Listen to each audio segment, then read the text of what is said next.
This is KGW News at noon.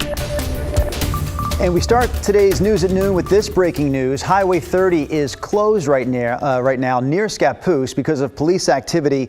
So we can bring you this shot from Sky 8. This is a live shot from Sky 8 up in the air right now. We have this shot, but we really don't have a lot of information about the incident.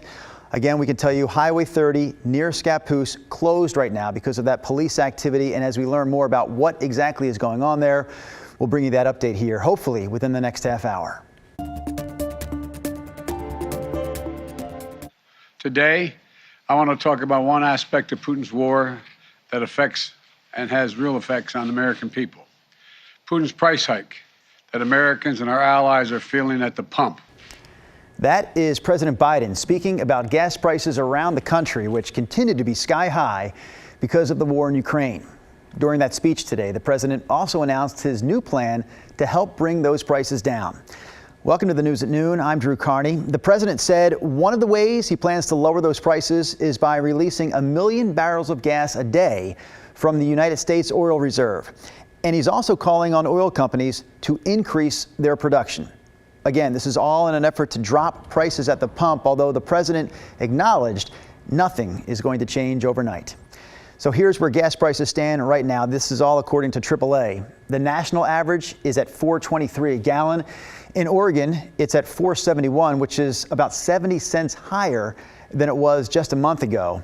And in Washington, it's a little more expensive than that even, at $4.73 a gallon. Well, one of our top local stories this afternoon is the ongoing search for a man who drove a stolen pickup truck into the Tualatin River while trying to get away from Washington County Sheriff's deputies. He managed to swim to shore and escape into the woods, but he left his pregnant girlfriend behind inside that truck. Alma McCarty shows us how deputies were able to save her. Tense moments on the Tualatin River just after 2 a.m. Wednesday morning. Hang on. On this end of the rope and in the water, deputies rescuing a woman 6 months pregnant after her boyfriend catapulted their car into the river. Why would you do that? The rescue unfolding just south of Hillsboro after police say the driver of a stolen truck took off down a rural road and then through a field away from deputies. It was extremely dark, extremely rough, and the car was just bombing through the hills, and I fully expected to see it crashed into a tree somewhere. Instead, Corporal Daniel Lancaster, Lancaster, go over here where my light is. Stand by. I got detention. Get this around her. And deputies Michael Vargas and John Skoglund found the pickup in the water. You could see just the back end of the truck sticking out of the water. The taillights were still on, and female occupant passenger was on the other side, clearly struggling, saying she can't swim, calling for assistance. Deputies eventually pulled her from the river. Had they not been there, really terrible result because those banks you can't get up those banks without assistance. Deputies say the driver, identified as 32-year-old Jonathan Laura, abandoned the vehicle and his pregnant girlfriend, swam to the far riverbank, then ran off into the woods with a dog that was also in the car. She was pretty upset. She was in shock that those were her words in the video. You can see that she was so upset that he had done this. Investigators pulled the stolen pickup out of the water and located the dog, safe and unharmed. Glad she's okay. I'm glad the baby's okay. Alma McCarty, KGW News. So at last check, Jonathan Laura is still missing. They still haven't found him. Investigators are asking anyone with information to call police. And in the meantime, the pregnant woman who was saved by deputies, she's been taken to the hospital. She was immediately taken there after she was rescued. She has been sent back home now, we're told, and she suffered no significant injuries. Our next stop here at noon is Southeast Portland. 2 teenage boys are the latest victims of the city's gun violence crisis after an incident there. They were hurt last night in a shooting on Southeast Holt Street near Kelly Butte. Police say one of those teens was shot several times and was seriously injured. The other has a minor wound. There's no word yet on any suspects. We also have an update this afternoon on the deadly shooting that we reported on earlier this week. Family and friends have identified the victim as a Somali refugee. He's also the father of 8 children. Mike Benner spoke to one of his good friends. It's difficult for our community and it's hard to move forward. Yet again, Portland's immigrant and refugee community is in mourning.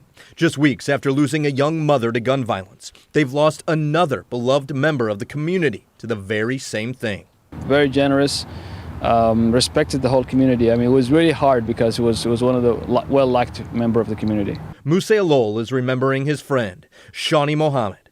The Somali refugee was shot and killed near the corner of Northeast 82nd and Milton late Sunday night. Alol says the husband and father of 8 was driving for Uber when he was killed. He went out to earn a living for his family, something every one of us does that. And instead of, that was the last time he was never going to have to call his kids, he's never going to have to hug his kids. It's beyond senseless, really.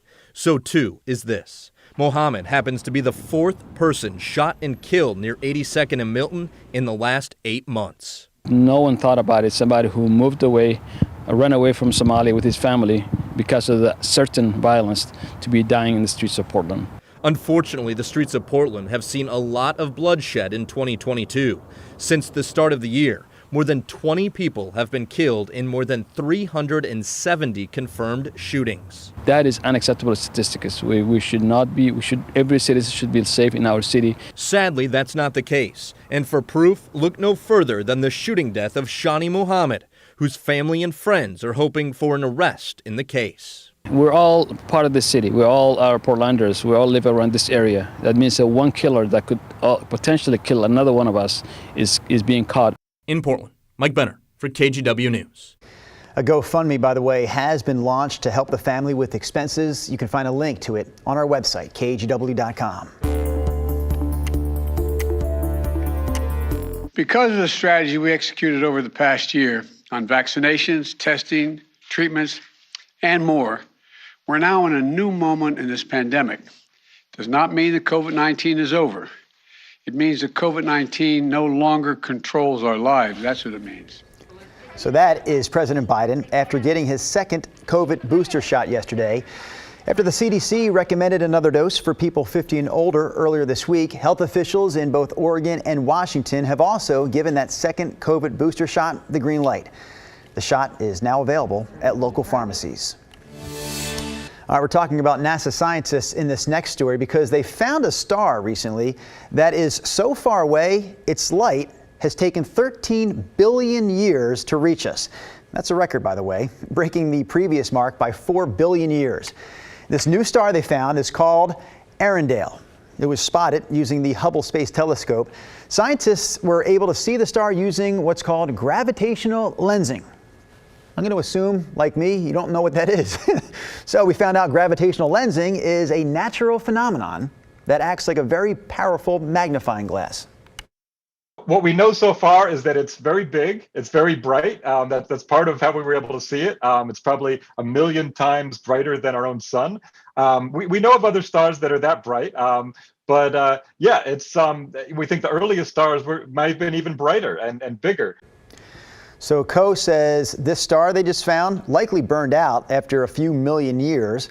NASA hopes to learn more about it when the Webb telescope reaches its orbit, which will be 1 million miles off the Earth. Did you say all that one more time, Drew? Okay, yes, from the top.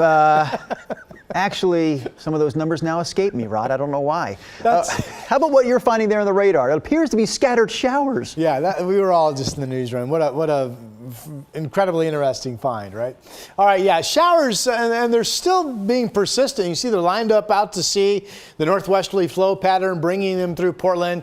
We have a snow level still near 4,000 feet up in the Cascades, but the passes have basically warmed to 30, 32, and ODOT has what was morning snow and ice on the roadways cleaned up. So no travel issues going up into the high country. Showers right now coming in the Sunset, Hillsboro. Haven't seen a whole lot around downtown. Most of these showers have been in the hills up in northern Clark County and Cowlitz County, fading as they pop over the Coast Range. and then picking back up over the Cascades. We often see that pattern. Partly cloudy over downtown, 52, a little cool, but really pretty nice. And partly cloudy skies down in the Mid-Valley as well. Here's the Stoller Family Vineyards Estate Cam where it's 48. And I mentioned you get up in the Cascades, the showers have been really persistent. As you can see, it's cloudy there. They've had rain on and off in Welch's. That's the Mount Hood, Oregon Resort camera at 1,500 feet. Going for a high of 57, that still seems reasonable. The shower chance will end this evening, and then tomorrow is dry until we get later in the day, and that's when our next storm front comes in. We'll be talking about that coming up.